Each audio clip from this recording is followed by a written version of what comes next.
Amber is the nature programs manager for Houston Audubon, and she teaches about birds and the rest of the natural world at the Edith L. Moore Nature Sanctuary here in Houston. Her love for the natural world was nurtured from an early age through camping and hiking adventures with her family in Austin. Her passion for birding took flight during a coastal ornithology course while pursuing a BS in marine science at Texas A&M University in Galveston. In 2015, Amber became a certified Texas Master Naturalist and went on to serve 2 terms as president of the Coastal Prairie Chapter. She's deeply committed to promoting the importance of all aspects of a healthy ecosystem, particularly those that are often overlooked. In her free time, Amber enjoys cultivating her own native plant garden, creating wildlife-inspired art, and immersing herself in nature, where she delights in observing birds and reptiles. You want to welcome.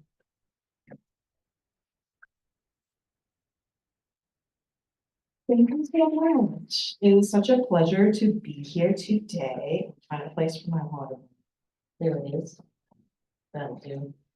Can someone turn down the lights, please?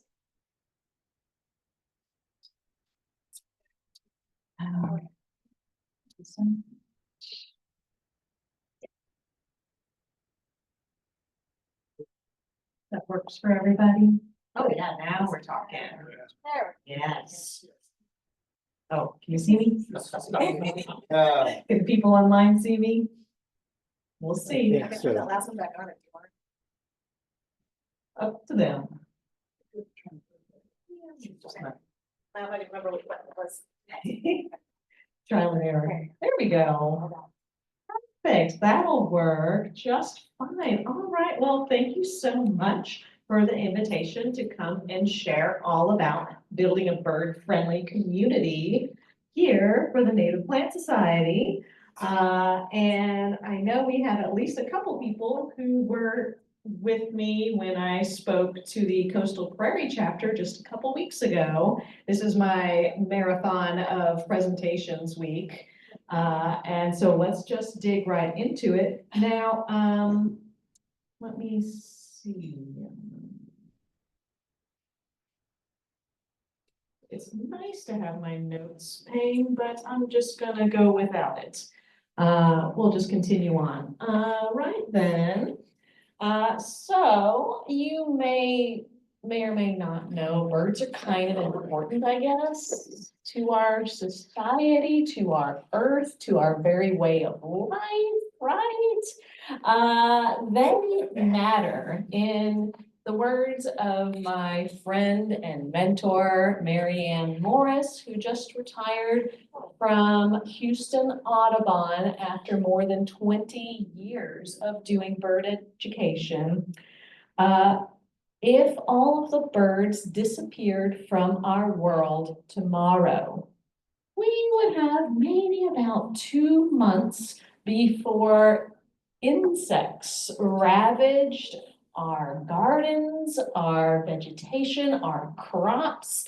Does anyone like to eat? Yeah, maybe a little bit. So birds are kind of important, and birds are kind of breakable. They're very delicate. They react very fast to harmful chemicals. Their bones are hollow, and they need to be very light and very strong to maintain that miracle of flight. They also migrate very long distances so that they are able to constantly feed themselves. They go more than a few days without food, they're done. It's over, game over. So they migrate. And all of these things are very strong selective pressures for birds. And unfortunately, people are throwing that for a loop right now. They provide our free pest control. They are helping to plant new forests by dispersing seeds. All of these trees and shrubs are producing those berries. They eat that up, go fly a few miles to the west, and plant that tree, oftentimes on a fence line.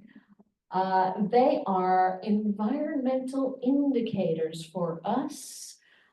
They are so much more delicate and sensitive. They let us know when there are harmful chemicals in the environment. Anyone know DDT?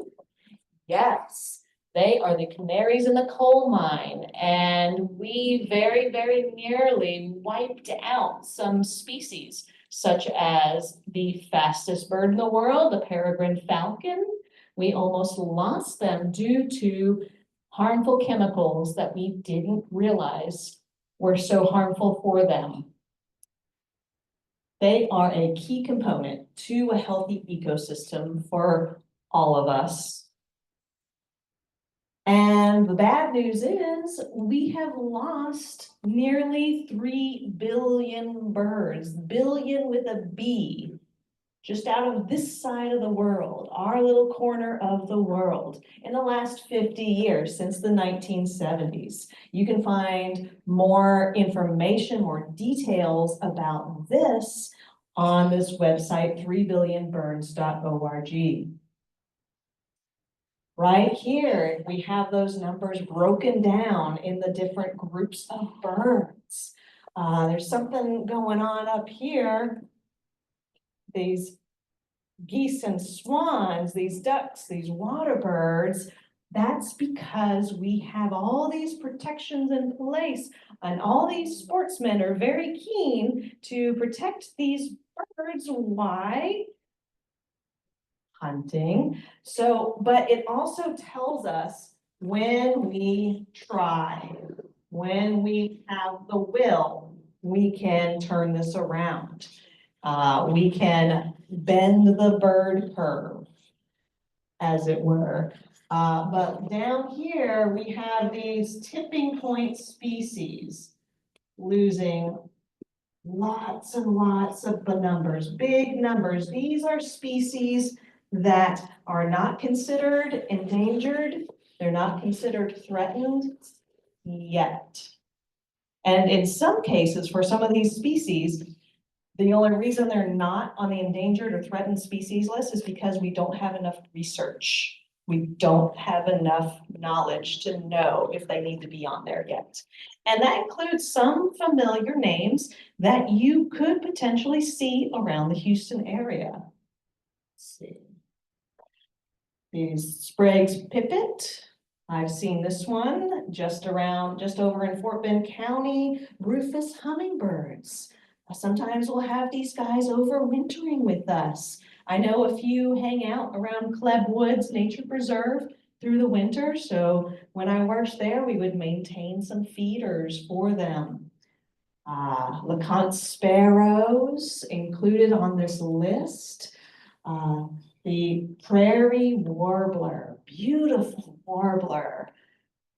Harris's sparrow, there's some sparrows on that list. The golden-winged warbler, I got to see my first golden-winged warbler this past spring migration. And the seaside sparrow, that's just a sampling of some of our tipping point species that we are in danger of having to add to the endangered threatened species lists. That's where we come in, Houston Audubon. We are a bird conservation organization. We own and manage 17 nature sanctuaries, totaling more than 4,000 acres of property for the birds and rest of the ecosystem. And all of you can come visit our sanctuaries. Has anyone ever been to Edith Elmore Nature Sanctuary?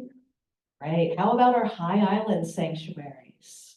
Awesome. There's nothing like spring migration fallout at High Island. Highly recommended. We also advocate for birds. We have the Bird Friendly Communities program. I'm here as part of the Bird Friendly Communities program. We grow native plants through the Natives Nursery, and we also played a critical part in getting us the official Bird City designation for Houston.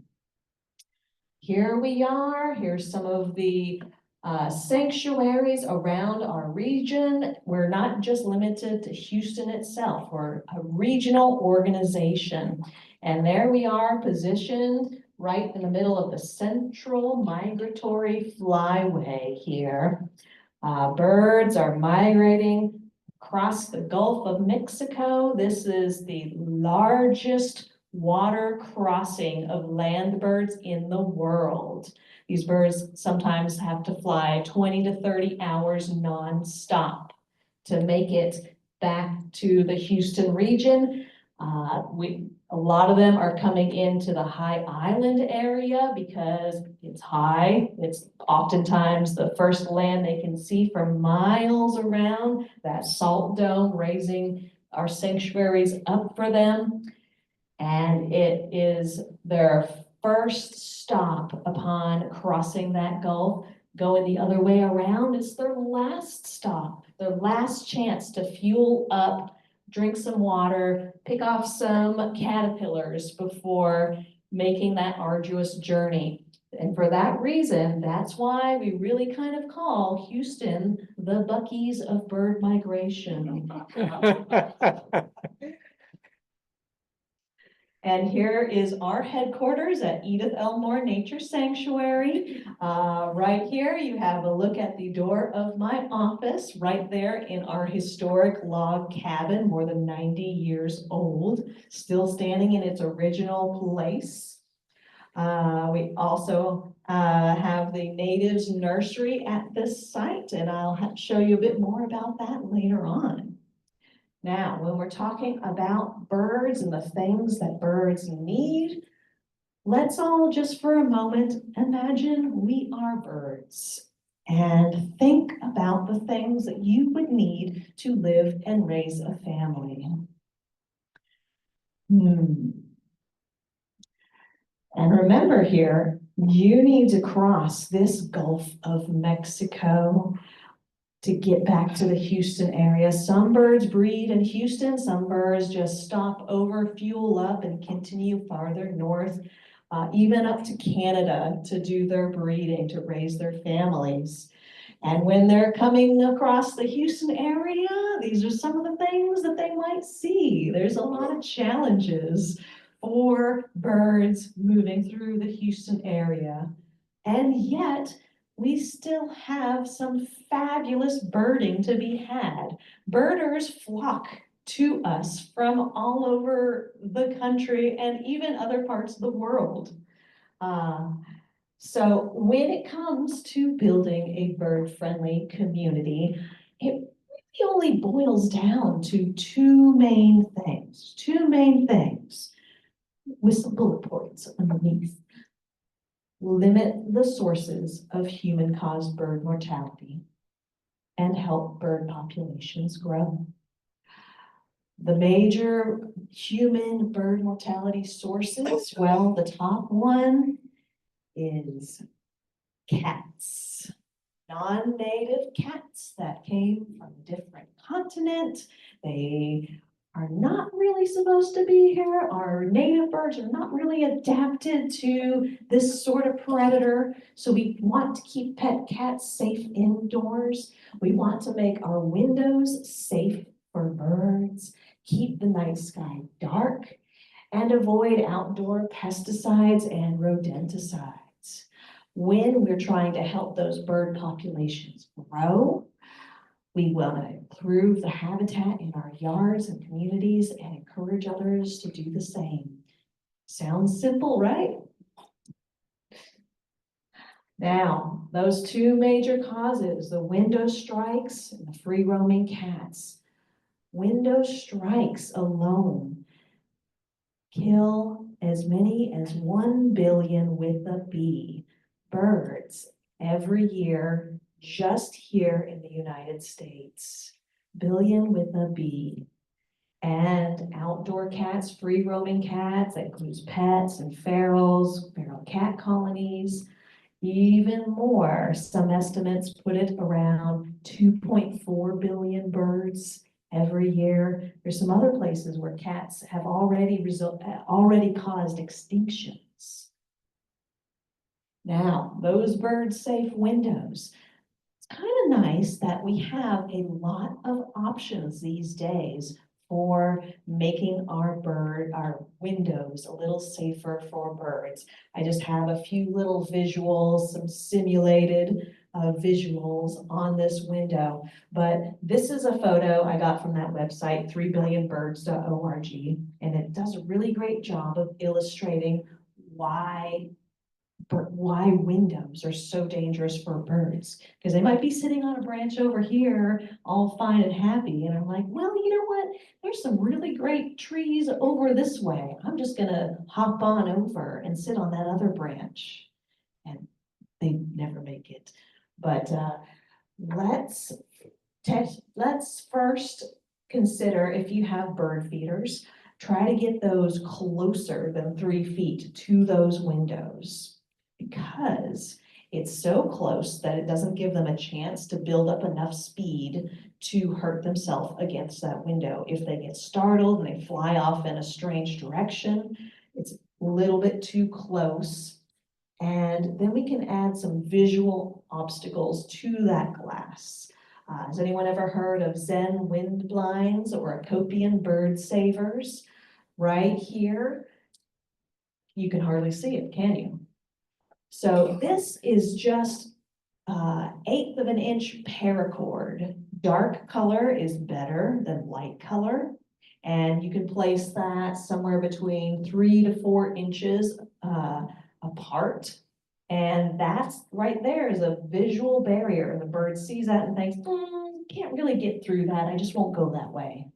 And you can either leave it free flowing with the wind, Zen wind blinds, kind of a neat effect, or you can affix the bottom and keep them still.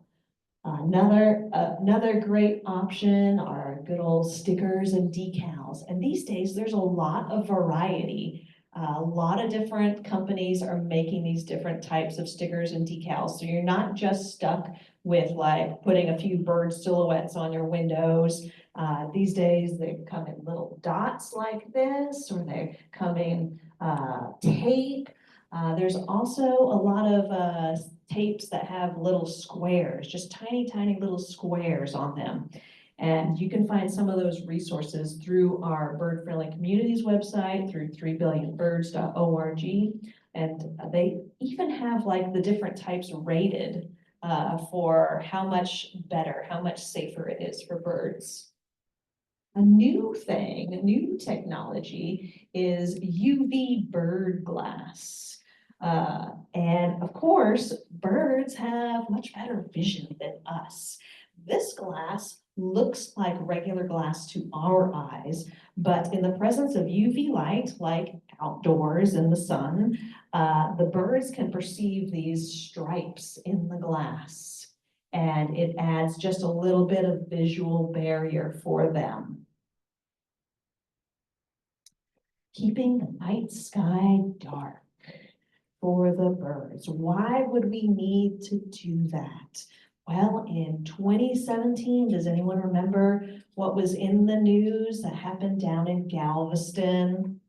There was a major bird mortality event down in Galveston. Somewhere around 400 songbirds in one night struck a single building and died. And that is what launched our Lights Out for the Bird initiatives, our action alerts. So that during peak migration times, when the weather is just right or just wrong, we know a lot of birds will be coming through, and we're able to get the word out to the building managers that we're partnered with around these downtown areas to bring those lights down and not have these buildings lit up like Christmas trees during peak migration hours. Peak migration hours for these songbirds, it's the middle of the night. Why is that? Because of all the predators, the hawks, are migrating during the day. Now, the bright skylines, the bright light dome over our big cities, plays havoc with the birds' navigational systems. They're using the stars, the sun, they're using the Earth's magnetic field to navigate as they're trekking across our continent. And they see that little light dome, that glow on the horizon, and it attracts them, it draws them in, and all those bright high-rise buildings in the downtown areas confuse them and draw them even closer. So sometimes we do have the perfect storm, and sometimes these big mortality events happen. So what we would suggest, especially during these migration times, the fall migration, the spring migration, is trying to decrease the amount of light we're adding to that light dome. So using warmer light colors, adding shields and reflectors, even motion sensors and timers to our bright security lights would keep us more secure and safer. Now I have a little demonstration here. Let's say it's a simulation of these sorts of little, let's see, these decorative little street lamps. Those are nice, they look good sometimes, I guess, but where are they throwing that light? They're throwing it in all directions except for where you need the light. You don't need the light coming straight at your eyeballs, right? Like for all those security lights, all those floodlights that some of our neighbors throw up on their houses. We don't need that going straight into our eyeballs. So here's my little simulation. I put my handy little old school mag light into candlestick mode, and I can just set this down and simulate those security lights. I wonder if we could turn off these lights real quick. Hope I'm not gonna mess it up. There we go. Yeah, turn off these lights and you can see. There we go, and now you can see it on screen too. You can see that light is going everywhere except it's not illuminating the stuff that's right under it. And it's ruining your night vision, and it's making you less safe because you can't see the strange little creature crouched next to your front door. You can't see whatever strange person is next to your fence.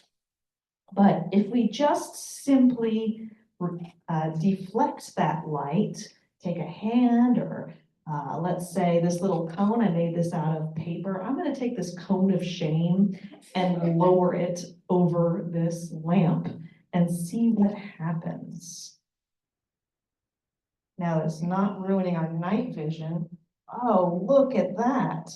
Now that little dark area underneath it gets brighter. Right here, just reflect that light down. Put that light where it needs to go and not straight in your eyes. All right, we're going to move on. Thank you. See if we can turn off my flashlight. Oh, blinding one. There we go. Got it.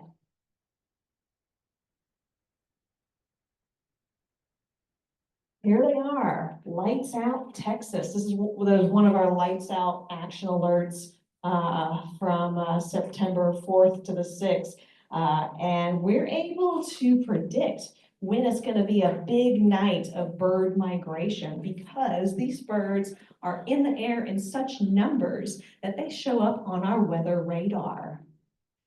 There's that many, and you can even go on to some of these bird migration forecast websites, and it'll tell you how many birds migrated through Houston last night, or Harris County, or Texas. Some fantastic tools and science being done right here.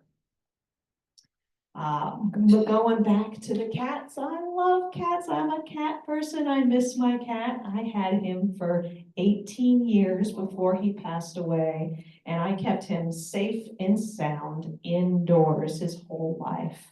I chose these photos just because This guy looks exactly like Indigo. We miss him, but my daughters are a little bit allergic. We'll have another one of these days, but cats can be kept safer and healthier indoors if they really need that enjoyment of the outdoors. These are becoming all the rage these days. Hang out in the outdoors, probably keep the mosquitoes off yourself and your cat in a catio. Now, songbirds aren't our only free pest control. Some of these raptors, these owls and hawks are providing excellent pest control services, picking up our rats and our mice, but let's please not poison them. Let's go non-toxic for raptors. There are some serious toxic chemicals out there, and they are the second generation anticoagulant rodenticides. Here is a little bit of rodenticide 101. These things cause internal bleeding and death in these target animals. And no matter what the pest control company tells you, these chemicals remain in the animal's liver after death, and they poison raptors. It happens incredibly often that somebody will find a sick raptor, an owl or a hawk on the ground, and they bring it to a wildlife rehab. By the time they are showing symptoms, it is often already too late to reverse that poisoning.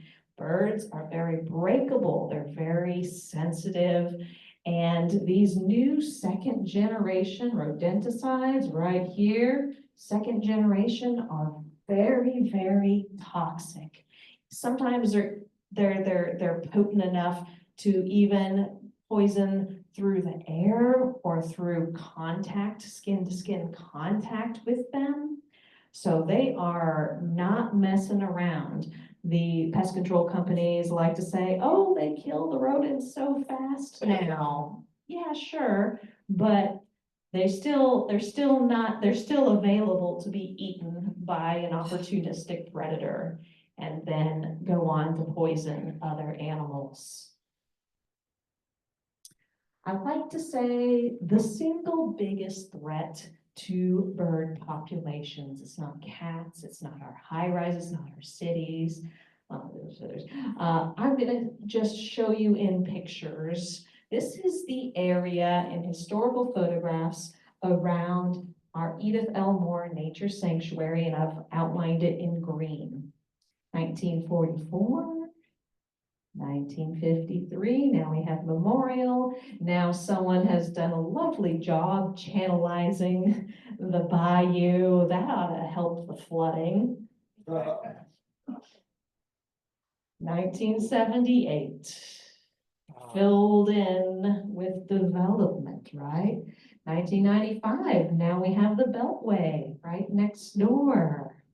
And in full color, 2021. Habitat loss. Habitat loss, I feel, is the single biggest threat. Houston, I don't have to tell you all, was once a tall grass prairie, and through conversion, agriculture, pasture, development, urban sprawl, 99.9% of that habitat is now gone. We can go visit the remaining prairies on the various seed collecting trips, but that's it. Especially in these developed areas, it's primarily replaced with the #1 crop grown in America, turf grass. We can't even eat it. Nobody's eating that except for the various pests that people pour the chemicals on there to treat. So with that in mind, how exactly do we make a habitat there for the birds? Is it this? No? No, yeah, I mean, that's like a Band-Aid. It's a tool in the toolbox if you wanna attract specific birds that appreciate seeds. It's kind of like we're all at a party and we're passing around a bowl of candy. And we're all grabbing a piece, except remember, we're birds, so we're grabbing our piece of candy with our mouths. That doesn't sound very healthy for large groups, does it? Oftentimes happens is bird feeders that are not well maintained end up serving as spreaders of disease. So we have to be very cautious anytime we're getting these guys to all gather in one place to get their candy from the candy bowl. So bird habitat is more than just hanging a bird feeder. To improve that habitat at home, we plant native plants that provide the water, shelter, nesting sites, and food through those native plants.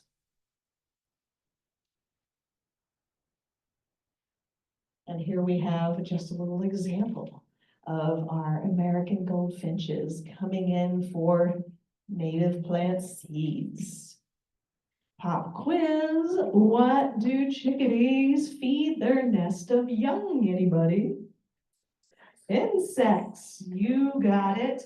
But how many does it take to raise a nest of chickadee babies? Yep. So as many as 9,000 of these little caterpillars. Caterpillars are just absolute prime bird food. They're like squishy little packets, squishy little power bars for these guys. Now we're going to move beyond the feeder and we're going to look at the things that hummingbirds need. Food, nectar, and insects provide the sugar, protein, and essential nutrients needed. Yes, hummingbirds need bugs too. They will raid spiders' webs. They will eat the insects. They will eat the spider. They will steal the spider web itself. Shelter, a variety of trees, understory, upper story, shrubs, wildflowers will provide the cover and perching shelter they need. Water, yeah, for them too, very shallow water. Bathing and drinking are a necessity. And nesting sites, they need safe branches and material. There's your spider webs. They build their nest out of spider webs. It makes a nice stretchy little cup that'll grow with their young. Of course, we all hear about these pest-free plants, right? That came from some other continent. The bugs don't like them. The bugs can't eat them. The bugs probably don't recognize them as food. It's a good thing. It would probably kill them. But we suggest to be a little more plant wise. I know I'm preaching to the choir here. Adapted for our climate and our wildlife, our Texas heritage, providing seasonal change and year-round interest. They are food for insects, birds, and other wildlife. I'm sure you guys know all these answers here, but why can't our insects eat exotic plants? Well, plants clearly do not want to be eaten like any other living thing, so they produce chemicals to deter or kill the insects. Each species has a unique mix of chemicals with a different taste, digestibility, toxicity, and all our local insects have been in an evolutionary arms race against the plant chemicals to be able to eat and digest this stuff. Oh, and usually only a few insects can eat a particular plant. Native plants are the only food most native insects can eat, and our songbirds absolutely require those insects to raise their young and fuel migration. Here is a handy dandy bird-friendly tree list for Houston. If you have native oaks in your yard, you're already off to a good start because they can support over 500 species of Lepidoptera species, that is butterflies and moths, anything that starts as a tasty, squishy little caterpillar. Cherries and plums, well, actually here, I got pictures. We go white oaks, beautiful, red oaks, gorgeous, and the ubiquitous live oaks, of course. But wait, there's more. Instead of crepe myrtles, let's go with something like this, a Mexican plum. We've got a few nice specimens at Edith Elmore Nature Sanctuary. Still doing quite well, over 400 species of Lepidoptera. Black willows, love our waterways. Still, yeah, very close, high up there, also with the cherries and plums, our maples and box elder. These guys also provide some good seeds, and even the buds and the flowers are nutritious for our birds. Hickories and pecans. Oops, skipped ahead for me, sorry about that. Oh, maybe I deactivated one of the slides. But moving on, yes, just a sampling of some of these excellent upper story large trees that provide things for the birds. We have some new handouts, and anyone who wants a copy of this can have one. This is called the Backyard Bird Food Pyramid. And I've divided some of these plants into distinct food groups for the birds. And at the very top of the pyramid, the tiny little category up here is our nectar plants. So here's just a smattering of the nectar plants. The real heavy hitter there in the background, the Turk's cap, is going absolutely nuts. And we have hummingbirds galore over at Edith Elmore Nature Sanctuary going after the Turk's cap. But wait, red buckeye on the left is doing great. The trumpet creeper, it's a little aggressive. I wouldn't necessarily plant it, but I would let it, do its thing where it climbs high up into the trees. Scarlet sage, coral bean, the coral honeysuckle, our native honeysuckle, draws them in very effectively. That's a great one to go ahead and plant. And even the lemon bee balm, I've seen a lot of hummingbirds coming in for those amongst the butterflies.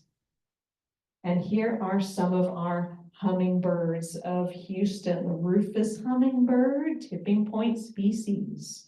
We need to support these guys.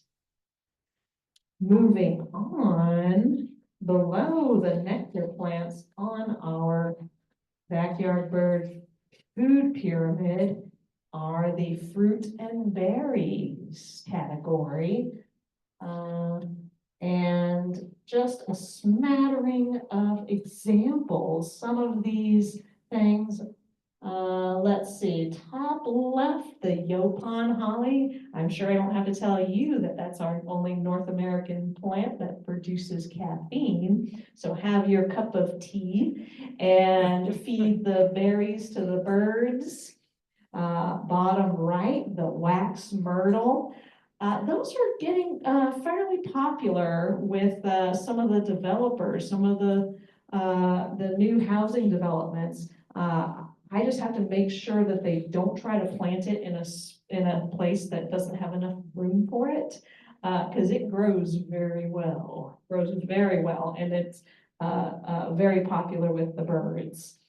Let's see, top right, the southern arrowwood produces some fabulous blooms. Come over to Edith Elmore and you'll see some of these white clusters of blooms. And of course, red mulberries. If you have the space and you don't have surfaces that are going to get stained by falling berries, this is absolutely amazing for robins, for blue jays, for tanagers, all sorts of gorgeous, colorful birds coming in for those mulberries. And here's some of our fruit and berry eaters. I selected some of our beautiful, brightly colored birds, best case scenario. But you know what? I've seen all of these at our Edith Elmore Nature Sanctuary. Right now, we've got orioles galore and tanagers here and there, lovely tanagers. And finally, the seeds. Not all seeds are the same. Some of our trees produce some excellent seeds, such as the red maple up top. Also see the birds coming to our ashes, to our elms. Then on the other side of the spectrum, all our prairie plants and some of our prairie grasses are also producing some excellent seeds for other types of birds. So let's take a look at our seed-eating birds right here. Our goldfinches, our grosbeaks, our buntings are some of our beautiful, colorful birds that are coming in for these things. And when you get your bird food pyramid, I have elaborated even more on the types of birds that are relying upon these seeds and fruit. And at the very base of the pyramid is the invertebrates, the biggest food category for the birds, because nearly all of them absolutely rely on pollen bugs. Your habitat matters. There's more acreage in residential yards than parks and preserves, more acreage than all national parks combined. Of course, I think maybe one or two people here have heard of Doug Tallamy. He calls this America's homegrown national park. And improving our habitat is not just good for the ecosystem, it's good for us, it's good for our physical health, our mental health, save money. We're not buying all those expensive chemicals to treat these acres of turf grass, saving us time, and a beautiful native garden could even improve your property values, quality of life for your whole community. We're going to bring it all together with that bird-friendly garden. It's good habitat with native wildflowers, trees, and shrubs, clean water, clean feeders if you use those. Nesting sites from all those different levels in your little backyard forest. Cats are safe indoors or in their catios. Deadly windows are mitigated, and we are using non-toxic, nature-friendly practices. Finally, we can connect our habitat with others in our community, our neighbors, schools, parks, even businesses. I mentioned the Houston Audubon Natives Nursery. We sell real deal native plants to individuals and organizations and produce up to 10,000 annually. Pickup for online orders is on Fridays, or if you're free next Saturday, we are going to have an in-person fall open house and a plant sale. New and current members receive 20% off in addition to other great membership benefits. That is next Saturday, September 28th, not this Saturday, from 8 a.m. to 11 a.m. If you stop by, make sure to swing by the cabin and say hi. I'm going to be holding down the fort in there at our new nature shop inside the cabin. We have a few nice little displays in there. And many of my other co-workers will be on hand that day as well. So it's going to be a pretty big day in the sanctuary. Our Bird Friendly Communities program is you can register your space as a bird-friendly space. You can get more information on some of the things I've shared with you today, all of the things and more, out on our website, birdfriendlyhouston.org. It's just so much great information, more than I could possibly share tonight. So definitely do go check it out. Upcoming dates, starting this Saturday, going to next Saturday, we have declared it is Bird Week. We're going to be having up to 6 events each day. Some of them will be run by Houston Audubon staff, some by volunteers, and some by some of our partner organizations all around the Houston area. There really will be something for everyone going on this next week. So definitely do come and check it out on our website. I have a little handout about Bird Week up here. You can come and check it out. And thank you so much. And if we have time for questions, I hope we can do those.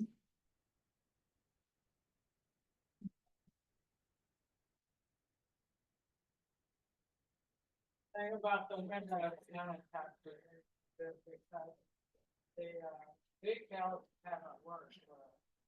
So I'm thinking that you noticed that you made something that I've never heard of. Yes. Talk a little bit more about what is that, where do I get it? Yes, so she shared that her window decals haven't been effective, and she wants to hear more about the UV bird glass. Now, if you get online, and there's a couple different companies that make a similar product, and you search for UV bird glass, or you go on this website 3billionbirds.org or birdfriendlyhouston.org, you can find some resources to show you those companies that make that. It may not be the most effective thing because it is dependent upon UV light. So if we have a super cloudy day, the effectiveness will be less. What I might suggest is trying out some different decals and perhaps having it more closely spaced. Because sometimes that's a downfall of using a few decals here and there, but We butterfly decals are available in the hardware store. mhm, And we put a swoop of them. And mhm. I've been, Okay, we have yes, some metal sculpture clown things on them. And I'm not sure that those have been effective, so, Mhm. but those windows are year round, it's a curse to those birds. oh no, yeah, so what it sounds like to me is experimenting with other decals that are probably closer spaced. Some of these dots or like the lines. The hummingbirds are Get ready to very get it, active try. in our yard right now, and those windows have captured one or two of them. Oh no, okay. Other than statistics, is there anything else you could say to people who tell you, my cat doesn't catch birds when they're outside? Other than statistics. So there have been peer-reviewed studies that that check that assertion and found it to be wrong. Yes, peer-reviewed, solid science, tracking these cats and finding out that even cats that owners don't think are out there killing wildlife, they are. Even if the owners don't see it, it's happening. They have studied. Yes, there's been studies done. Anybody else? Yeah, put a little camera on the cat. A lot of people have favorite at night here. People say that a lot. Oh, I let my cat outside, but it doesn't. Put a camera on it and find out for real. I've seen the period. Yeah, it's not just birds that they're killing. That all for now? Okay, well, yes. Wondering how bird feeders affect birds' behavior and the populations, because it seems kind of like they're artificially being held up by humans. And I wonder if they outcompete other species that don't use bird feeders. Hmm. So he's wondering if, the use of bird feeders is artificially propping up some species, potentially at the expense of other species. I am not entirely sure, but that makes sense to me. I would have to do some searching to find, to check and see if there's been research done on that question. That's an interesting question. I like that. Yes. Fighting water, I understand it. Bird dogs, they do as weird, they can get absolutely disgusting and end up killing the animal, and then it's just harboring. What is a low effort way of introducing water? Cause I think like asking people like, well, provide water for birds is also asking them to then maintain that water. So, her question was, yes, bird feeders can spread disease, but also bird baths can spread disease, if they're not properly maintained. So she's wondering about low effort ways of providing water to birds. One thing that comes to mind is a small sprinkler in an area. Yes, oftentimes we see the birds coming in and having a little bath in that moving water that doesn't collect in a basin. And absolutely, you are right that if the bird bath is not being maintained, it also can spread disease and kill birds. So we recommend a cleaning if it's not too much effort, for those who have the time to maintain these facilities for the birds. A dilute bleach solution, 10% bleach solution, is the concentration recommended for decontamination, and letting it dry completely in the sun before refilling. Any other questions? How often? That's a good question. I need to check and see what the official how often numbers are. Good question. I'm gonna check on our official websites here and let you know. Anybody else? All right. Thank you so much, and come up and get some handouts.